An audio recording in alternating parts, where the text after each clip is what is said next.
مالك يوم الدين إياك نعبد وإياك نستعين اهدنا الصراط المستقيم صراط الذين أنعمت عليهم غير المغضوب عليهم ولا الضالين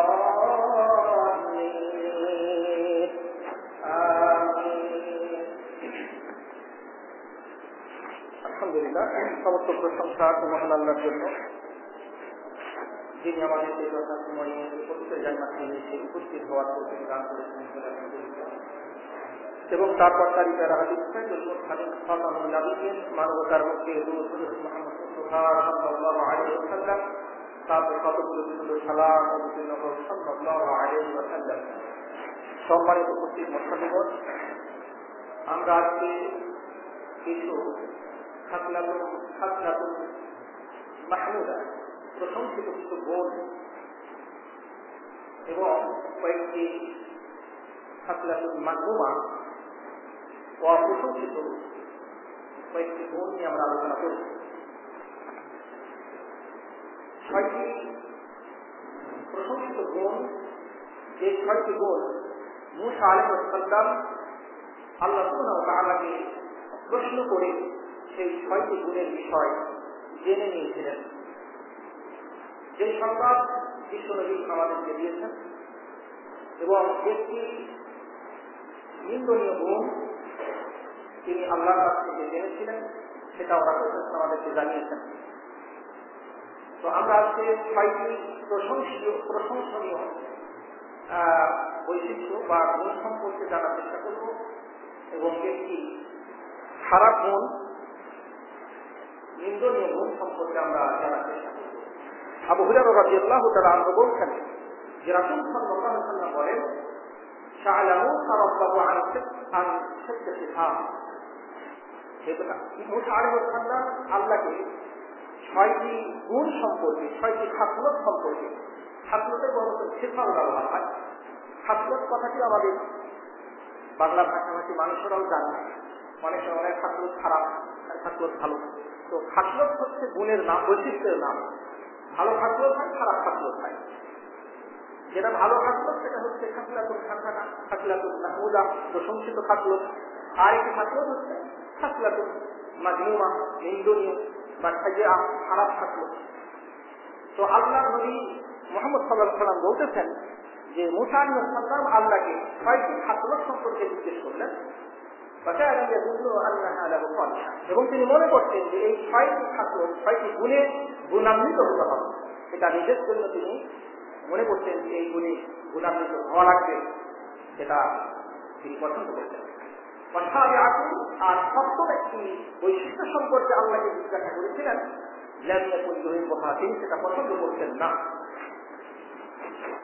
প্রথম নম্বর খাসলত সম্পর্কে তিনি আল্লাহকে বললেন, মুসা আলাইহিস সালাম বললেন যে হে আমার রব, আপনার বান্দাদের মধ্যে থেকে সবচেয়ে আল্লাহ ভীরু কে হতে পারে? আত্মা, যার মধ্যে তাকওয়া থাকে, সবচেয়ে বেশি তাকওয়া থাকে, তাকে বলা হয় আত্মা, মানে সবচেয়ে বেশি আল্লাহকে ভয়কারী। আত্মা হতে পারতে পারে আল্লাহর কাছে যেহেতু সম্মান পাওয়া যায়, যেমন আল্লাহ বলছেন, নিঃসন্দেহে তোমাদের মধ্যে আল্লাহর কাছে সবচেয়ে সম্মানিত হচ্ছেন তিনি, যিনি তোমাদের মধ্যে সবচেয়ে বেশি আল্লাহকে ভয় করেন। তারপরে আল্লাহ বলছেন, আল্লাহ তারা কিন্তু জানতেছেন, খবর রাখতেছেন যে আসলে তারা সবচেয়ে বেশি আল্লাহকে ভয় করছেন আর তারা করছেন না, সে বিষয়ে আল্লাহর অবগতিতে আছে। পবিত্র কুরআনুল কারীম সূরা নাইল আল্লাহ বলছেন,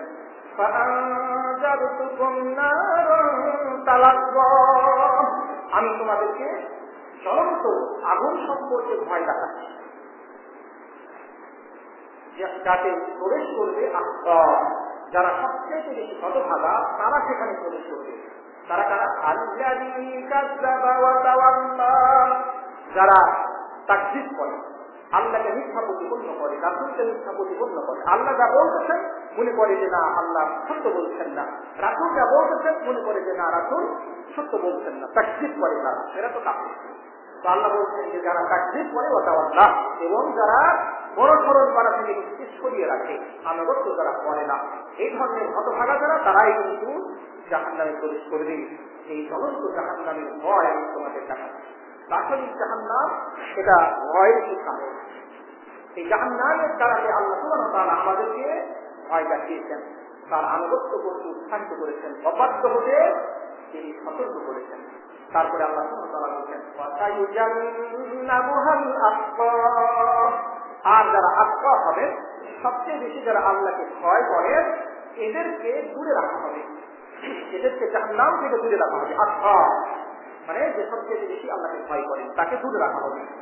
আল্লাহ বলছেন আল্লাযী ইউতি মালাহু ইয়াতাযাক্কা, যারা তার মাল আল্লাহর পথে ব্যয় করে এবং নিজেকে পবিত্র করে, অর্থাৎ যাকাত দিয়ে যারা নিজকে নিজের জীবনকে যারা পবিত্র করেছে, সে মানুষগুলো আত্মা, এখানে সবচেয়ে বেশি খোদা ভীরু, আল্লাহ ভীরু বলা হচ্ছে। আল্লাহ খোদা কথাটি বলা যদিও ঠিক নয়, তো এরা হচ্ছেন আল্লাহ ভীরু আত্মা, সবচেয়ে বেশি তাদের মধ্যে তাকওয়া। তাহলে যারা আল্লাহকে বেশি ভয় করে সেটা সম্মানিত, এদেরকে জাহান্নাম থেকে আল্লাহ সুবহানাহু ওয়া তাআলা দূরে রাখবেন। এখন এই আত্মা সম্পর্কে সবচেয়ে বেশি আল্লাহ ভীরু বা মুত্তাকি, সেই ব্যাপারে আল্লাহকে প্রশ্ন করলেন মূসা আলাইহিস সালাম, জবাব দিচ্ছেন আল্লাহ বলছেন আল্লাযী ইয়াযকুরু ওয়া লা ইয়ানসা, আল্লাযী ইয়াযকুরু, যিনি আমাকে সদা সর্বদা স্মরণে রাখে, ওয়া লা ইয়ানসা, কখনো সে আমাকে ভুলে যায় না। যারা সদা সর্বদা আল্লাহকে স্মরণে রাখে, ওয়া লা ইয়ানসা, এবং ভুলে যায় না, তাহলে আল্লাহর জিকির, আল্লাহর স্মরণ সব সময় সে আল্লাহকে করে। ইবাদত বন্দেগীতে আল্লাহকে স্মরণ করছেন, মসজিদে আল্লাহকে স্মরণ করছেন, মসজিদের বাইরে আল্লাহকে স্মরণ করছেন, উঠাতে বসাতে চলাতে ফিরাতে সব সময় যিনি ইয়াজকুর, আল্লাহকে স্মরণ করেন। ওয়ালা ইয়ানসা, কখনো আল্লাহকে ভুলে যান না। তাহলে আত্মা হতে হলে, সবচেয়ে বেশি আল্লাহ ভীরু হতে হলে সব সময় আল্লাহকে জিকির করতে হবে, আল্লাহকে স্মরণ করতে হবে। আমরা কিন্তু শুধুমাত্র হয়তো মসজিদে ইবাদতখানায় আল্লাহকে কি করি, কিছুটা স্মরণ করি, যেমন মসজিদ থেকে বেরিয়ে গেলাম আল্লাহর আর স্মরণ নেই। কিন্তু না, আত্মা হতে হলে, সবচেয়ে বেশি আল্লাহ ভীরু হতে হলে সব সময় আল্লাহকে স্মরণ করতে হবে। আল্লাহ পবিত্র কোরআনে কারীমে বলছেন ফাযকুরুনি, তোমরা আমাকে স্মরণ করতে থাকো, আযকুরকুম, আমি তোমাদেরকে স্মরণ করব। ওয়াশকুরুনি, তোমরা আমার শুকরিয়া করতে থাকো, কৃতজ্ঞ হয়ে যাও, তোমরা আমার নাফরমানি হয়ো না, আমার অকৃতজ্ঞ হয়ো না। তো আল্লাহর জিকির সবসময় যদি আমরা করি তাহলে আমরা আত্মা হতে পারবো। আল্লাহর জিকির সবসময় করতে হবে, উঠাতে বসাতে খাওয়াতে দাওয়াতে। আপনি খাচ্ছেন, আল্লাহকে স্মরণ করছেন, বলছেন বিসমিল্লাহ, আল্লাহর নামে আমি শুরু করতেছি, খাওয়া শুরু করতেছি। আপনি যে কোনো কাজ শুরু করছেন, বলছেন বিসমিল্লাহ, আল্লাহকে স্মরণ হয়ে গেল, বিসমিল্লাহ বলতে আল্লাহকে এখানে স্মরণ হয়ে গেল। আবার আপনি খাওয়া দাওয়া ছাড়লেন, পানি করা ছাড়লেন, তখন আপনি বললেন আলহামদুলিল্লাহ, কোন করছে আলহামদুলিল্লাহ, তাহলে আল্লাহর প্রশংসা হয়ে যাবে। তো আল্লাহ বলছেন ফাযকুরুনি, তোমরা আমাকে স্মরণ করো, সদা সর্বদা আল্লাহকে স্মরণ করতে হবে, খাওয়াতে দাওয়াতে উঠাতে বসাতে। আপনি যখন কোনো জায়গায় বের হচ্ছেন, বাড়ি থেকে বের হচ্ছেন, তখন কি বলছেন, আল্লাহকে স্মরণ করছেন, বলছেন বিসমিল্লাহি তাওয়াক্কালতু আলাল্লাহি লা হাওলা ওয়ালা কুওয়াতা ইল্লা বিল্লাহ, বলে আপনি বাড়ি থেকে বের হয়ে গেলেন। আপনি মসজিদে প্রবেশ করছেন, আল্লাহকে স্মরণ করছেন, বিসমিল্লাহ, প্রথমে বিসমিল্লাহ ওয়াসসালাতু ওয়াসসালামু আলা রাসূলিল্লাহ, তারপরে আল্লাহুম্মা ইফতাহ লি আবওয়াব রাহমাতিকা, আরো দোয়া করবেন। মসজিদ থেকে বের হচ্ছেন, বিসমিল্লাহ বলে বলবেন। আপনি যে কোনো কাজ যখন শুরু করছেন, বিসমিল্লাহ দিয়ে শুরু করছেন, আল্লাহর জিকির দিয়ে শুরু করছেন। আপনি বাথরুমে যাবেন, বলছেন বিসমিল্লাহ, আল্লাহুম্মা ইন্নী আউযু বিকা মিনাল খুবুসি ওয়াল খাবাইস। আপনি কাপড় পরিধান করছেন, বলছেন বিসমিল্লাহ। আপনি কাপড় খুলতেছেন, পোশাক খুলতেছেন, বলছেন বিসমিল্লাহ। এই যে উঠা বসা চলাফেরা সব সময়, আপনি কোনো উঁচু জায়গায় উঠছেন, বলছেন আল্লাহু আকবার, নিচু জায়গায় নামতেছেন, বলছেন সুবহানাল্লাহ। এগুলো হচ্ছে আল্লাহর স্মরণ। তো হযরত মূসা আলাইহিস সালাম জিজ্ঞেস করেছিলেন যে আল্লাহ আপনার বান্দার মধ্যে আপনার বান্দার মধ্যে সবচেয়ে বেশি আত্মা কে হতে পারে? আল্লাহ সুবহানাহু ওয়া তাআলা জবাব দিলেন আল্লাযী ইয়াযকুরু ওয়া লা ইয়ানসা, যিনি আমাকে সদা সর্বদা স্মরণে রাখে, কখনো আমাকে ভুলে যায় না। আল্লাহকে ভুলে গেলে তার চরম শাস্তি আছে। সদা সর্বদা আল্লাহকে স্মরণে রাখতে হবে। এবাদত বন্দেগীতে যেমন আমরা স্মরণ করছি, ব্যবসা বাণিজ্য লেনদেন উঠা বসা সকল ক্ষেত্রে আল্লাহকে স্মরণে রাখতে হবে যে হ্যাঁ আল্লাহ আছেন, তিনি আমাদের সব কিছু দেখছেন, শুনছেন, জানছেন, সে অনুযায়ী তিনি বিচার করবেন। বিচারের সম্মুখীন আমাকে হতে হবে, আল্লাহর কাছে দণ্ডবান হতে হবে, আল্লাহর কাছে সবকিছুর হিসাব দিতে হবে। এটাকে ভুলে গেলে চলবে না। যারা ভুলে যাবে এরা জাহান্নামে নিক্ষিপ্ত হবে, এরা নিজের জীবনকে ধ্বংস করলো। তারপরে দ্বিতীয় প্রশ্ন ছিল মুসা আলাইহিস সালাম দ্বিতীয় প্রশ্ন যেটা করলেন সেটা হচ্ছে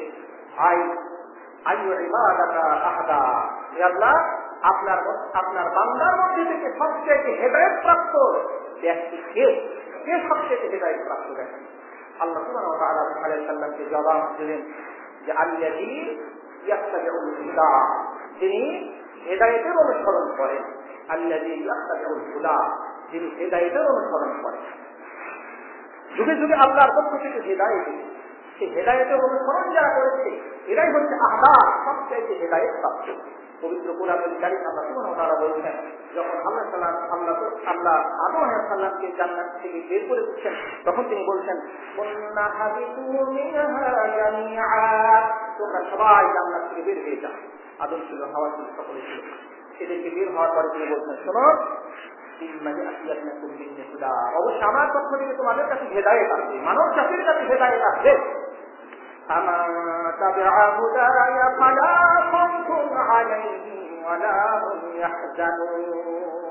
যারা সেই হেদায়েতের অনুসরণ করবে তাদের কোনো ভয় নেই, তাদের কোনো চিন্তা নেই।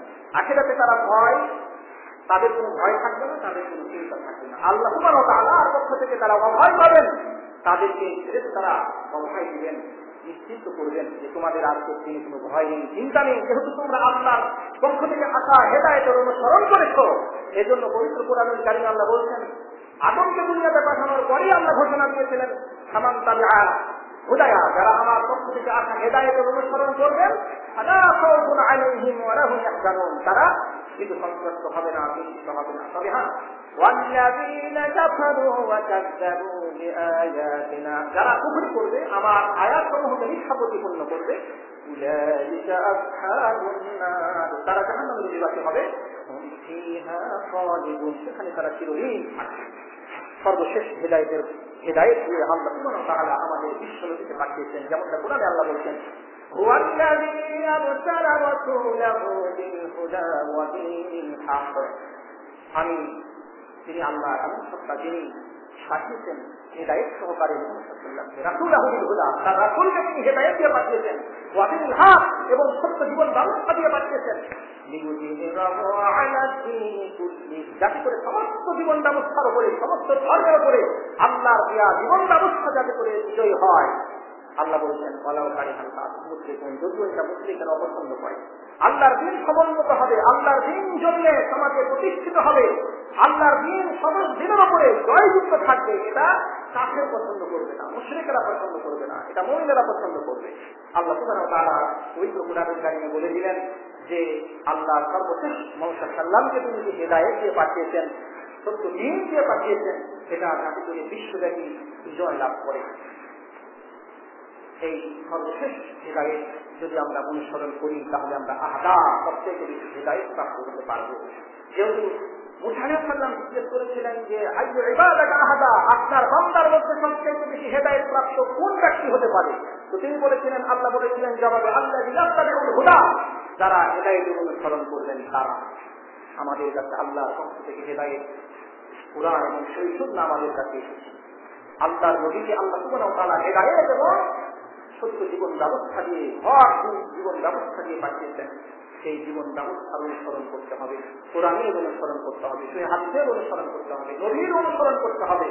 আল্লাহ পবিত্র কোরআনুল কারীমে বলছেন মান ইউশাবিহির রাসূলা মিন বা'দি মা তাবায়্যানা লাহুল হুদা, যারা নবীর বিরোধিতা করে তাদের কাছে হেদায়েত স্পষ্ট হয়ে যাওয়ার পর আল্লাহর নবীকে আল্লাহ সুবহানাহু ওয়া তাআলা হেদায়েত দিয়ে পাঠিয়েছেন, সত্য জীবন ব্যবস্থা দিয়ে পাঠিয়েছেন। সেই সত্য ব্যবস্থা, জীবন ব্যবস্থা, হেদায়েত তাদের কাছে স্পষ্ট হয়ে যাওয়ার পরে, প্রকাশিত হয়ে যাওয়ার পরে যারা রাসূল সাল্লাল্লাহু আলাইহি ওয়াসাল্লামের বিরোধিতা করবেন, তারপরে বলছেন এবং অনুসরণ করবেন গয়রা সাবিলিল মুমিনিন, সাহাবীদের পথ অনুসরণ করা বাদ দিয়ে অন্য পথ যারা অনুসরণ করবেন, আল্লাহ বলছেন তারা যেদিকে ফিরতে চাচ্ছে সেদিকে আমি ফেরার সুযোগ করে দেবো দুনিয়াতে, যেহেতু দুনিয়াতে স্বাধীনতা আছে।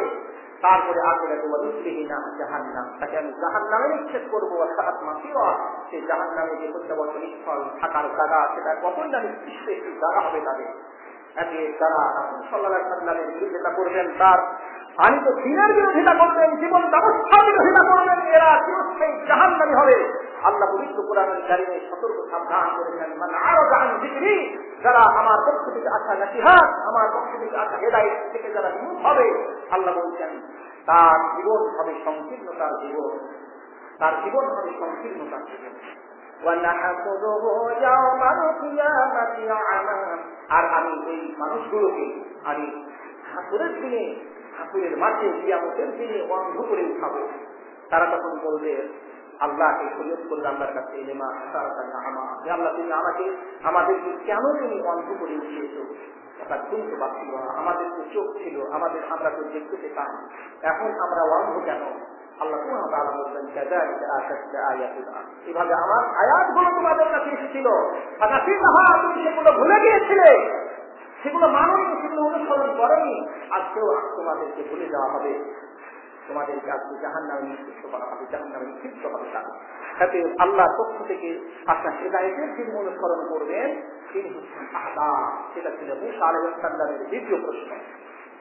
মূসা আলাইহিস সালামের তৃতীয় প্রশ্ন হচ্ছে যে আইয়ু ইবাদাকা আহদাম, হে আল্লাহ আপনার বান্দার মধ্যে থেকে সবচাইতে ন্যায় বিচারক বান্দা কে হতে পারে? আহদাম কে হতে পারে? ন্যায় বিচারক কে হতে পারে? আল্লাহ সুবহানাহু ওয়া তাআলা জবাব দিলেন আল্লাযী ইয়াহকুমু লিনাফসি কামা লিন-নাস কামা ইয়াহকুমু লিনাফসি। সে ব্যক্তি সবচাইতে বেশি বড় বিচারক, সবচাইতে বেশি আহকাম, যিনি মানুষের জন্য সেটাই ফায়সালা করেন যেটা তিনি তার নিজের জন্য ফায়সালা করেন, মানুষের জন্য সেটাই পছন্দ করেন যেটা তিনি নিজের জন্য পছন্দ করেন। তাহলে আহকাম হতে হলে মানুষের জন্য সেটাই ফায়সালা করতে হবে যেটা আমি নিজের জন্য ফায়সালা করি। সেই জন্য রাসূলুল্লাহ সাল্লাল্লাহু আলাইহি ওয়াসাল্লাম বলেছেন আহিব্বানিন নাস মা তুহিব্বু লিনাফসিক।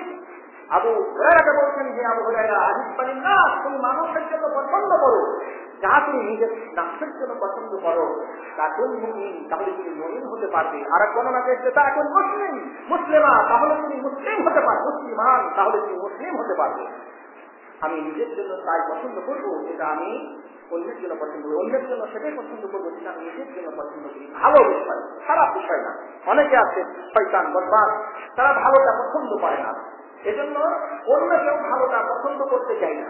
তো সেটা যেটা আমি ভালো জিনিস যেটা আমি নিজের জন্য পছন্দ করি সেটা অন্যের জন্য পছন্দ করতে। অনেকে আছে শয়তান আছে বদমাশ, সে নিজের জন্য খারাপটাকে পছন্দ করে, সে তার ছেলের জন্য করে, পরিবারের জন্য করে।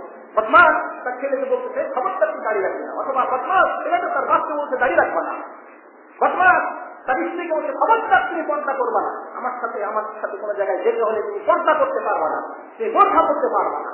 শয়তান বদমাশ এরা হচ্ছে জাহান্নামের কি, এরা হচ্ছে দায়ুস, যারা নিজের স্ত্রীকে বিপত্তায় রাখে।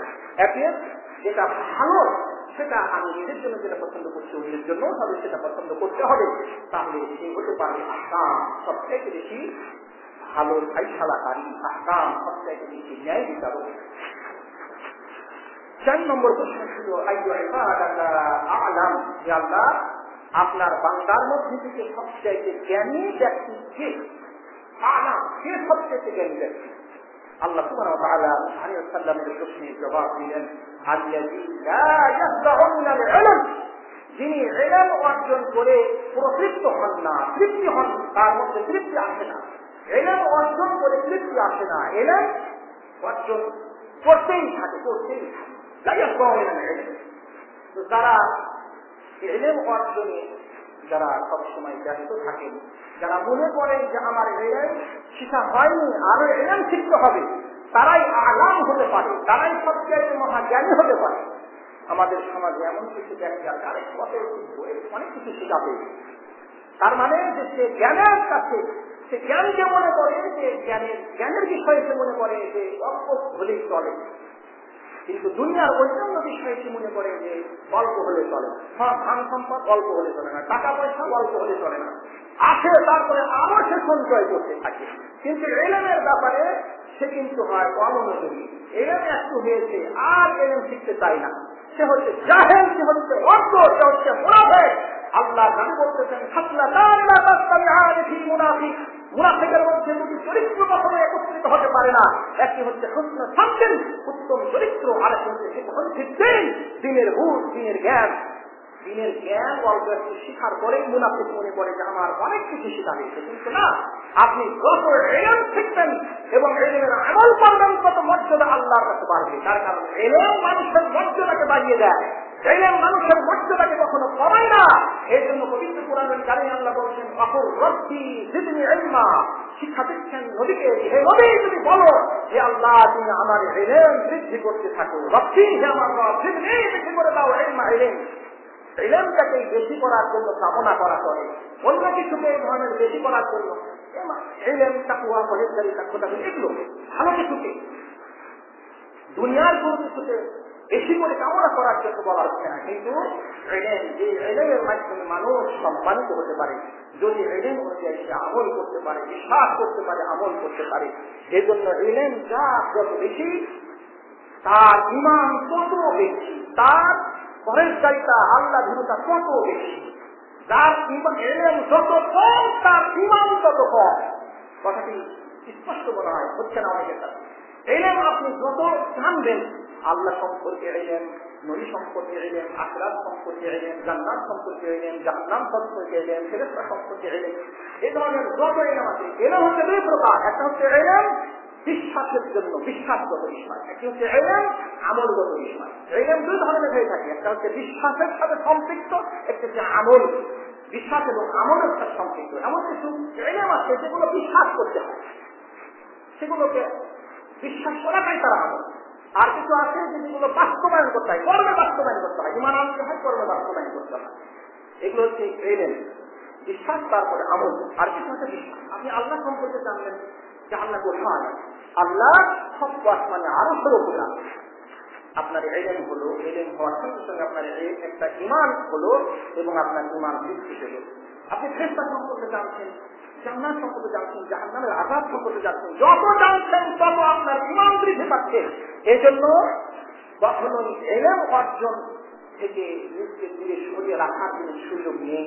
এই জন্য রাসূলুল্লাহ সাল্লাল্লাহু আলাইহি ওয়াসাল্লাম বলেছেন, শোনো, আর দুনিয়া মালউনাতুন, এই দুনিয়া হচ্ছে অভিশপ্ত একটি জায়গা, ওয়াল মালউনুন মা ফিহা, এই পৃথিবীতে যাহা কিছু আছে সমস্ত হচ্ছে অভিশপ্ত, ইল্লা যিকরাল্লাহ, আল্লাহর জিকির বাদ দিয়ে, ওয়া মা ওয়ালাহু, আর আল্লাহ যাকে মুহাব্বত করে দুনিয়াতে সেই সমস্ত জিনিসগুলো বাদ দিয়ে, ওয়া আলিমান ওয়া মুতাআল্লিমা, আর ইলম যিনি শিক্ষা দেন তিনি ব্যতীত, ওয়া মুতাআল্লিমা, যিনি ইলম শিক্ষা করতে আছেন তিনি ব্যতীত। তাহলে পৃথিবীতে মালউন হওয়া থেকে, অভিশপ্ত হওয়া থেকে বাঁচতে হলে অবশ্যই ইলম শিক্ষা এবং ইলম শিক্ষা দেওয়া, শিক্ষা করার কাজে থাকতে হবে। হযরত মূসা আলাইহিস সালাম সেটা আল্লাহর কাছে জিজ্ঞেস করলেন যে হে আল্লাহ, আইয়ু ইবাদাকা আলাম, আপনার বান্দার মধ্যে সবচেয়ে জ্ঞানী কে? আল্লাহ জবাব দিলেন আল্লাযী লা ইয়াসমাউ মিনাল ইলম, যারা ইলম থেকে কখনো পরিতৃপ্ত হয় না, ইয়াসমাউ ইলমান নাসি ইলা ইলমিহি, যারা মানুষের ইলমকে নিজের ইলমের মধ্যে জমা করে, অর্থাৎ নিজে স্বঘোষিত আলেম, স্বঘোষিত মৌলবী, স্বঘোষিত বিদ্বান, নিজে নিজেই কিছু করে বিদ্বান হয়েছে, মহাপণ্ডিত হয়ে গেছে না, নিজে নিজে এইভাবে পড়ে মহাপণ্ডিত হওয়া যায় না। এই জন্য বড় পণ্ডিত হতে হলে আল্লাহ শিখিয়ে দিলেন মুসা আলাইহিস সালামকে, যারা বড় জ্ঞানী মানুষ, সেই জ্ঞানী মানুষের ইলমকে তিনি জমা করে ইলা ইলমিহি, তার ইলমের মধ্যে।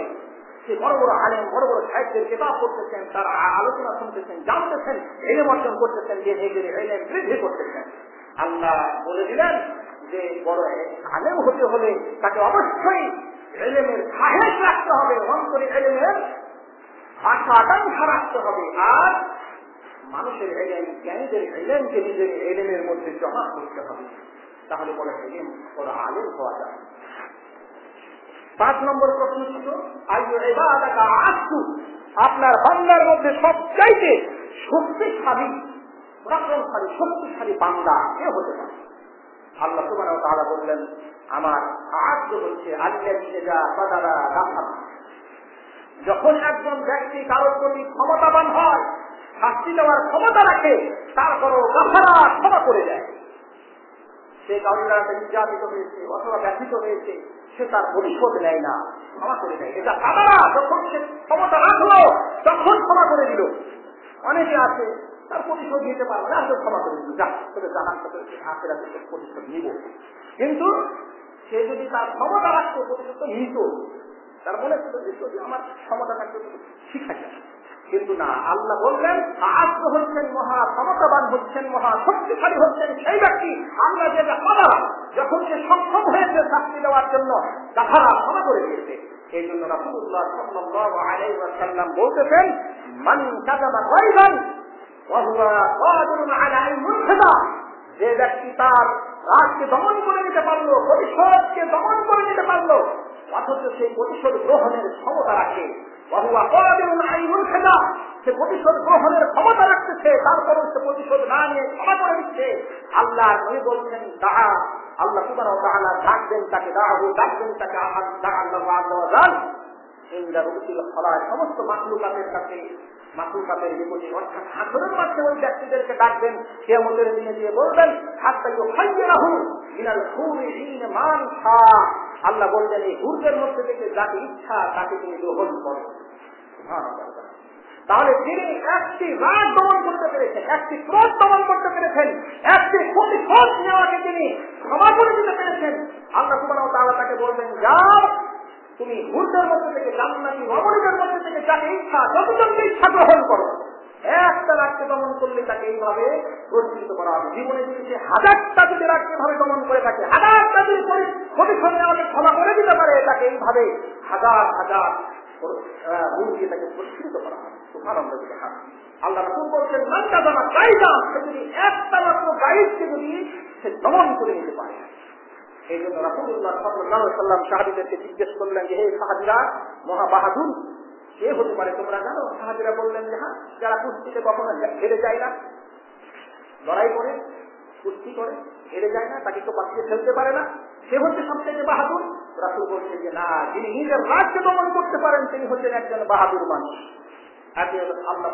আল্লাহ রাসূলুল্লাহ সাল্লাল্লাহু আলাইহি ওয়াসাল্লাম আল্লাহ রাসূল সাল্লাল্লাহু আলাইহি ওয়াসাল্লামকে অর্থাৎ মুসা আলাইহিস সালামকে তিনি জানিয়ে দিলেন যে আল্লাযী আজ সবচেয়ে শক্তিশালী ব্যক্তি হচ্ছেন তিনি আল্লাযী ইযা কাদারা কাফারা, ক্ষমতা আছে তারপরও তিনি ক্ষমা করে দিতে পারছেন।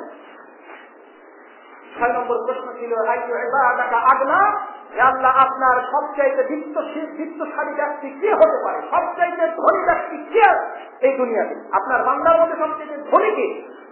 তো আল্লাহ সুবহানাহু ওয়া তাআলা জবাব দিলেন, মুসা আলাইহিস সালামের প্রশ্নের জবাব দিলেন, আল্লাযী ইয়ারযা ইউতা, তাকে যা কিছু দেওয়া হয় সেটাতে সে যদি সন্তুষ্ট থাকে, খুশি থাকে, রাজি খুশি থাকে, আল্লাহ তাকে যা কিছু দেন তাতেই সে রাজি আছে, খুশি আছে, তাহলে তিনি হচ্ছেন আগনা, সবচেয়ে বেশি বিত্তশালী, সবচেয়ে বড় ধনী ব্যক্তি হচ্ছেন তিনি, যিনি খুশি থাকেন আল্লাহ যা দিয়েছেন তা নিয়ে।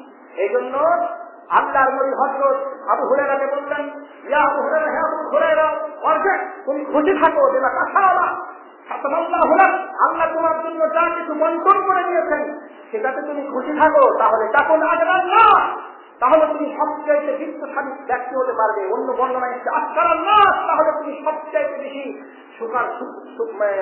কৃতজ্ঞ ব্যক্তি হতে পারবে।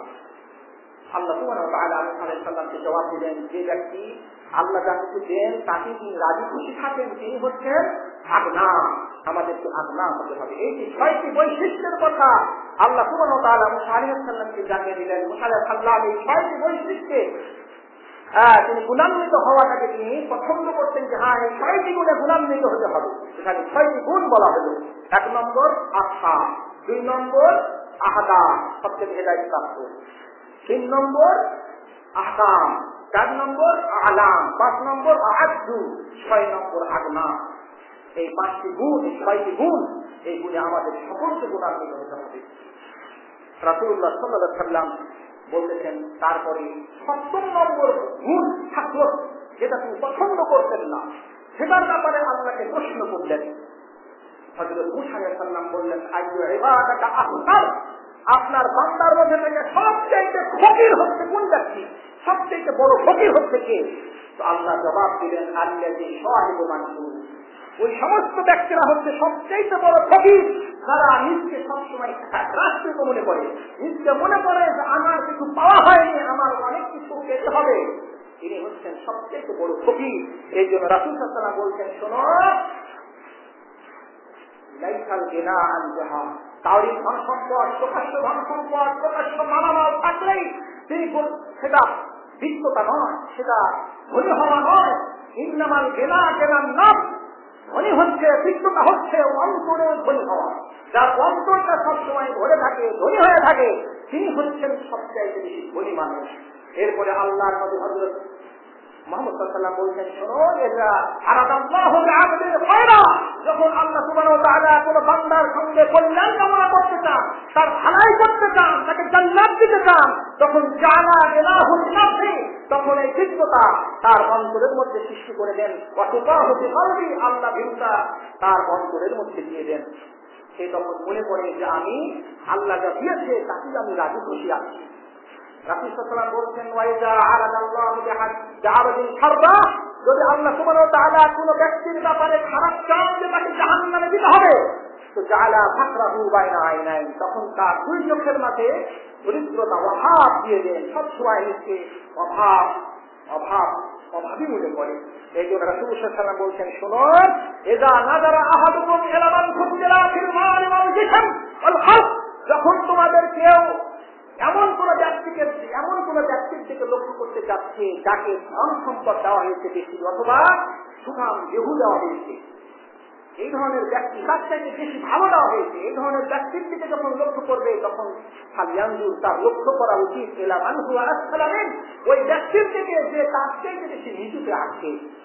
আল্লাহ সুবহানাহু ওয়া তাআলা যাকে ধন সম্পদ দিয়েছেন তার দেখা উচিত তার উপরে যে আছে সেটা নয়, তার নিচে যে আছে সেটা দেখা উচিত। যাকে আল্লাহ একতলা বাড়ি দিয়েছেন তার দেখা উচিত, অনেক লোক আছে তার একতলা বাসা নাই। যাকে আল্লাহ সুবহানাহু ওয়া তাআলা মাটির বাসা দিয়েছেন, মাটির বাড়ি করতে তৌফিক দিয়েছেন, তার দেখা উচিত যে একজনের টাকির বাড়ি আছে, যাহার বাড়ি আছে। যার যাহার বাড়ি তার দেখা উচিত যে একজনের বাড়ি ঘর কিছুই নাই, সে গাছের ছায়া তলে বসবাস করতেছে অথবা আকাশের করে বসবাস করতেছে। এই জন্য রাসূল সাল্লাল্লাহু আলাইহি ওয়াসাল্লাম বলছেন যে, শোনো, তুমি দুনিয়ার ধন সম্পদের ক্ষেত্রে এবং তোমার শরীরের ক্ষেত্রে, হালকের ক্ষেত্রে তুমি তোমার উপর থেকে দেখবা না, তোমার নিচুর থেকে দেখো। হালকের মানে গঠন, অনেকে আছে যে সুন্দর না, দেখো তোমার থেকে অনেকে আরো সুন্দর কম আছে। অনেকে ভাবতেছে আমি এত পাঠা, আমি এত খাটো, তো দেখো তোমার থেকে আরো খাটো আছে। নিচের দিকে দেখতে হবে, সবসময় নিচের দিকে দেখতে হবে। দেখলে কি হবে? রাসূল বলছেন অন্য হাদিসে,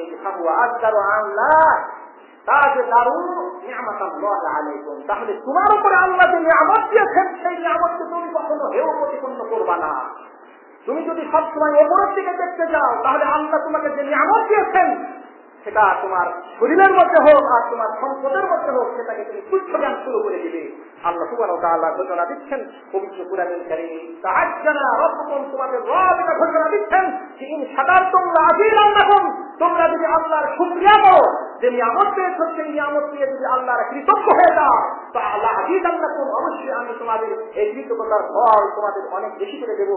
আর ওয়ালাইন কাফারতুম, আর যদি তোমরা আমার কুফরি করো, তো জেনে রাখো ফাইন্না আযাবিল্লাহ শাদীদ, তাহলে জেনে রাখো যে আমার আযাব হচ্ছে, শাস্তি হচ্ছে কঠিন শাস্তি। এই জন্য কখনো উপরের দিকে দেখা, উপরের দিকে লক্ষ্য রাখা এটা সঠিক নয়, এটা উচিত নয়। সবসময় নিচের দিকে দেখতে হবে।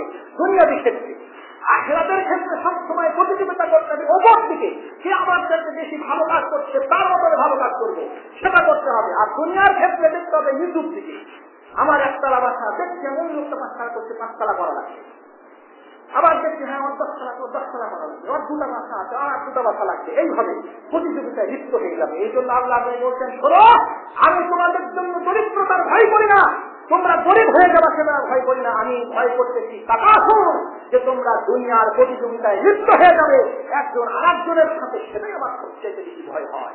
তাকে রাসূল সাল্লাল্লাহু আলাইহি ওয়াসাল্লামের বাস্তব সেই ভয়ের কারণ আমরা আজকে দেখছি যে আমরা আজকে তাকাসুর, আমরা আজকে দুনিয়ার এই প্রতিযোগিতায় লিপ্ত হয়েছি, সে কত বেশি সম্পদ অর্জন করতে পারে সেই প্রতিযোগিতা আমরা লিপ্ত হয়েছি। তবে এটা ঠিক নয়। আল্লাহ পবিত্র কুরআনুল কারীম আল্লাহ বলতেছেন, আবু হুরায়রা বলতেছেন, রাসূল সাল্লাল্লাহু আলাইহি ওয়াসাল্লাম বলেন, ইন্নাল্লাহ তাআলা ক্বাল, স্বয়ং আল্লাহ বলতেছেন, ইয়া আদম, হে বনি আদম, তাফাক্কার লিইবাদাতি, তুমি আমার ইবাদতের জন্য কিছু সময় দাও। দুনিয়া নিয়ে খুব ব্যস্ত থাকিও না, আমার ইবাদতের জন্য সময় দাও। আল্লাহ সাথে কাছে রান, আমি তোমার অন্তরটাকে বিশ্বতা দিয়ে ধনী আওয়াজে ভরে দেবো, তোমার অন্তরকে ধনী করে দেবো। ও আশুদ্ধা থাকরা, তোমার প্রয়োজন আমি মিটিয়ে দিব, তোমার অভাব আমি মিটিয়ে দিব। যদি কেউ আল্লাহর ইবাদতে আরেক হতে পারে, কর্মবিমুখ হতে পারে, তাহলে আল্লাহ সুবহানাহু ওয়া তাআলা তার ব্যস্ততা কমিয়ে দিবেন, তার বিশ্বতা দিবেন, দুনিয়ার চিন্তা বিমুখ করবেন তাকে। আর আল্লাহ বলতেছেন, আজকে করছি, আল্লাহ বলছেন ও আল্লাহ তাফাল, আর এটা যদি তুমি না করো তাহলে আমি তোমার দুই হাতকে ব্যস্ততা দিয়ে ভরে দেবো, আর তোমার অভাব কখনো আমি পূর্ণ করবো না, অভাব লেগেই থাকবে। তো যারা দুনিয়া দামি তাদের অভাব লেগেই থাকে। কিভাবে লেগে থাকে? একটা বাড়ি করেছে, বাচ্চালা বাড়ি করেছে রাজশাহীতে, তার এখন চিন্তা জানে আরেকটা বাড়ি কি করে করবো, বাড়ি কিছু করা হয়নি, আরো অনেক টাকার দরকার, এই যে বাসা আর একটা ধরেছি, এখানে তো এখন 100 কোটি টাকা লাগবে। যখন একটা বাসা হয়ে গেল, আরেকটা বাসা ঢাকাতে করা লাগবে, ঢাকাতে যখন করা হবে আরেকটা বাসা এখন কানাডাতে করা লাগবে, ওই আমেরিকাতে করা লাগবে। চিন্তা চিন্তা, ব্যস্ততার ব্যস্ততা, অভাব আর অভাব। একটা বাসা করলে খরচ হয়েছে 5 কোটি, আবার আরেকটা বাসা আবার 5 কোটি। আরে এখন তো টাকা নাই, দেখছি 1 কোটি টাকা খরচ হয়েছে, আরো 1 কোটি টাকা লাগবে, কোথায় যে টাকাটা পাই, এখন ব্যস্ত হয়ে গেল। এই জন্য আল্লাহর নবী বলতেছেন, শোনো, এই দুনিয়ার চিন্তা থেকে তুমি যদি নিজকে মুক্ত করতে পারো, দুনিয়ার চিন্তা থেকে যদি তুমি মুক্ত করতে পারো নিজকে, এবং তোমার চিন্তাকে যদি এক চিন্তায় রূপান্তরিত করতে পারো, আল্লাহর নবী বলতেছেন যে আল্লাহ সুবহানাহু ওয়া তাআলা তোমার দুনিয়ার চিন্তার জন্য যথেষ্ট হয়ে যাবে। তোমার দুনিয়ার আর চিন্তা করা লাগবে না, একটা চিন্তা, সেটা হচ্ছে হাম্মান ওয়াহিদা হাম্মান মাআব। আল্লাহ রাসূল বললেন একটা চিন্তায় রূপান্তরিত করতে হবে, সেটা হলো আখিরাতের চিন্তা। আখিরাতে বাঁচবো কি করে, আখিরাতে জান্নাত পাবো কি করে, আখিরাতে বড় বড় প্রসাদ তৈরি হবে কি করে। আপনি একটা দুনিয়াতে একটা বাড়ি করতে যে কোটি কোটি কত টাকা খরচ, অথচ একটা প্রাসাদ তৈরি হবে। সূরা ইখলাস যদি 10 বার তেলাওয়াত করে, সূরা ইখলাস 10 বার পড়লে পারে একটা করে প্রাসাদ হবে, একটা করে বিল্ডিং তৈরি হবে। বিল্ডিং গুলো তৈরি হবে সোনার ইট, আবার চান্দির ইট, আবার সোনার ইট চান্দির ইট দিয়ে প্রাসাদ তৈরি হবে জান্নাত। তা আপনি যদি 10 বার সূরা ইখলাস পাঠ করেন একটা বিল্ডিং, আপনি যদি পায়ের সাথে পা মিলান, 5 ওয়াক্তে যদি পায়ের সাথে পা মিলান, তো আল্লাহ বলছেন তার মর্যাদা আল্লাহ বাড়িয়ে দিবার একটা প্রাসাদ নির্মাণ করে দিবে জান্নাত। সুবহানাল্লাহ। 5 ওয়াক্তে আপনি 5 বার পা মিলালেন, 5টা আপনার বিল্ডিং হয়ে গেল। আপনি যদি মনে করেন যে একদিনে আমি 100 বার সূরা ইখলাসটা পড়বো, 10টা বিল্ডিং হয়ে গেল। আপনার সারা জীবনের পরিশ্রম করে আপনি সোনা এবং চাঁদি দিয়ে এই পৃথিবীতে একটা বিল্ডিং তৈরি করতে পারবেন। অথচ আমরা হাজার হাজার লক্ষ লক্ষ বিল্ডিংকে আমরা নষ্ট করে দিচ্ছি, পরিশ্রম করতেছি না, আমল করতেছি না। একদিন একটা আমরা আলোচনা করবো যে কোন কোন আমলে জান্নাতে প্রাসাদ নির্মাণ হয়, এই বিষয়ে একটা আলোচনা একদিনের দেখবেন ইনশাআল্লাহ দিব। তো যাই হোক, আল্লাহ নিজে বলতেছেন, রাসূল বলতেছেন, নিজে আল্লাহ বলতেছেন যে যখন আমার বান্দা তার সমস্ত চিন্তাকে একটা চিন্তাতে রূপান্তরিত করতে পারে, অর্থাৎ আখিরাতের চিন্তাতে, তাহলে দুনিয়ার চিন্তার জন্য তিনি যথেষ্ট হয়ে যান। তবে হ্যাঁ, আল্লাহ নবী বলছেন, কিন্তু যে ব্যক্তি দুনিয়ার বিভিন্ন চিন্তায় নিজকে ব্যস্ত করে দিল, আল্লাহ নিজে বলতেছেন যে সে আল্লাহর কোন উপত্যকাতে, কোন ময়দানে মৃত্যুবরণ করবে, ধ্বংস হবে। আল্লাহ সেটা পরোয়া করে না। আল্লাহ তার সকল কিছু তার থেকে নিয়ন্ত্রণ আল্লাহ তার কাছ থেকে উঠিয়ে নেন। আল্লাহর কোন দায়িত্ব তার উপরে থাকে না, কোথায় ধ্বংস হবে আল্লাহর দেখার কিছু নাই। এই জন্য আমাদের চিন্তা একটা মাত্র চিন্তা, সেটা হচ্ছে আখিরাতের চিন্তা। এই জন্য রাসূল বলছেন যে এটা আহাব্বাল্লাহ আবদা, আল্লাহ যখন কোন বান্দাকে মহব্বত করেন, জান্নাতে দিবেন, এটা চান, তখন দুনিয়া আল্লাহ তার জন্য দুনিয়ার জন্য যথেষ্ট হয়ে যান। আমার দুনিয়ার সকল ধরনের মোহ মায়া সব কিছু থেকে আল্লাহ সুবহানাহু ওয়া তাআলা তাকে মুক্ত করে দেন, তাকে রক্ষা করে দেন, দুনিয়া থেকে রক্ষা করে দেন। যাকে আল্লাহ সুবহানাহু ওয়া তাআলা কল্যাণ দিতে চান, জান্নাত দিতে চান, তাকে সম্মানিত করতে চান, তার মধ্যে দুনিয়াবি লোভ লালসা এগুলো থাকার কথা না। রাসূল বলছেন যে যা আহাব্বাল্লাহু আবদা, আল্লাহ যখন কোন বান্দাকে মহব্বত করে, আমার দুনিয়া, তখন দুনিয়ার সকল প্রকার লোভ লালসা তার মধ্যে আর থাকে না। সুবহানাল্লাহ। এই জন্য রাসূলুল্লাহ সাল্লাল্লাহু আলাইহি ওয়াসাল্লাম হযরত মূসা আলাইহিস সালাম আল্লাহর কাছে প্রশ্ন করলেন যে হে আল্লাহ, আইয়ু ইবাদাকা আকবার, সবচাইতে ফকির বান্দা আপনার মধ্যে, আপনার বান্দার মধ্যে সবচাইতে ফকির কে? তো আল্লাহ জবাব দিয়েছিলেন সাহিব মানকুস, যে ব্যক্তি ভাবে যে তাকে যা কিছু দেওয়া হয়েছে সেটা পরিপূর্ণ দেওয়া হয়নি, আরো কিছু দিতে হতো, আরো কিছু দরকার ছিল। রাসূলুল্লাহ সাল্লাল্লাহু আলাইহি ওয়াসাল্লাম বললেন আবু হুরায়রাকে, যে হে আবু হুরায়রা, আল্লাহ সুবহানাহু ওয়া তাআলা তোমাকে যা কিছু দিলেন সেটার উপরে সন্তুষ্ট থাকো, তাহলে আগলাম না তুমি মানুষের মধ্যে সবচেয়ে বিশ্বস্থানী হয়ে যাবা। আল্লাহ তোমাকে যা কিছু দিয়েছেন সেটার প্রতি আগে রাজি খুশি থাকো, তাহলে তারপর আজকাল না, তাহলে তুমি মানুষের মধ্যে সবচেয়ে কৃতজ্ঞ বান্দা হয়ে যাবা। আল্লাহ সুবহানাহু ওয়া তাআলা এই 6টি গুণ আল্লাহর পক্ষ থেকে মূসা আলাইহিস সালাম লাভ করেছিলেন, এবং আল্লাহ নবী আমাদেরকে সেটা জানিয়েছেন। এটা সিলসিলাতুল আহাদিস শরীয়তে হাদিসে হিকমাতের হাদিস, সহিহ হাদিস। আল্লাহ সুবহানাহু ওয়া তাআলা সেই সমস্ত শ্রেষ্ঠ গুণ খাসলাতুল মাহমুদা, প্রশংসিত গুণে গুণান্বিত হওয়ার তৌফিক দান করুন। আর খাসলাতুল মাযমুমা, খাসলাতুল সাইয়্যা, খারাপ গুণ অর্জন করা থেকে, খারাপ গুণে গুণান্বিত হওয়ার থেকে আল্লাহ সুবহানাহু ওয়া তাআলা আমাদের সকলকে মুক্তি করুন, বলে আমিন।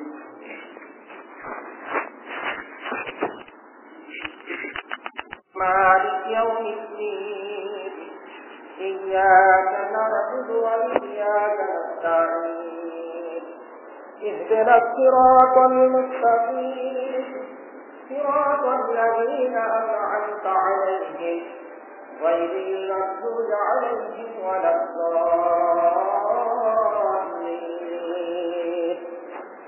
آمين। আলহামদুলিল্লাহ, সমস্ত প্রশংসা মহান আল্লাহর জন্য, যিনি আমাদের এই কথা সময়ে পবিত্র জান্নাতে এসে উপস্থিত হওয়ার তৌফিক দান করেছেন, এবং তারপর তারই প্যারা হাদিস